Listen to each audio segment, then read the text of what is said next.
নমস্কার, আমি বিদিশা, মানে রুম্পা, কিন্তু এখন আমি বিদিশা কারণ সান বাংলায় আসতে চলেছে একটি নতুন সিরিয়াল যার নাম বসু পরিবার। আমি শ্রী, কিন্তু আমি এই বসু পরিবারের সবথেকে ছোট মেয়ে রূপসা।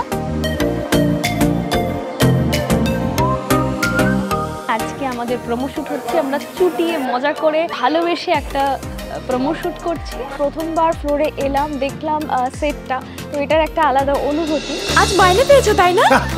রূপু, তোর প্লেনের টিকিট আর 2 লাখ টাকা ফিজ, আর এই হলো বিদিশার আশীর্বাদের নেকলেস। আমি সারাক্ষণ মন দিয়ে পড়াশোনা করি, আর কিছু আমার ভালো লাগে না। আমি এটুকু বলতে পারি, বিদিশা একটি মিষ্টি মেয়ে, কিন্তু হয়তো একটু বোকা। কিন্তু কতটা কি সেটা জানার জন্য অবশ্যই দেখতে হবে বসু পরিবার, যেটা আসছে খুব তাড়াতাড়ি সান বাংলা চ্যানেলে। আশা করছি আপনাদের সবার ভালো লাগবে। প্লিজ দেখবেন বসু পরিবার। বসু পরিবার 5ই আগস্ট থেকে প্রতিদিন সন্ধ্যে 7টায় সান বাংলায়।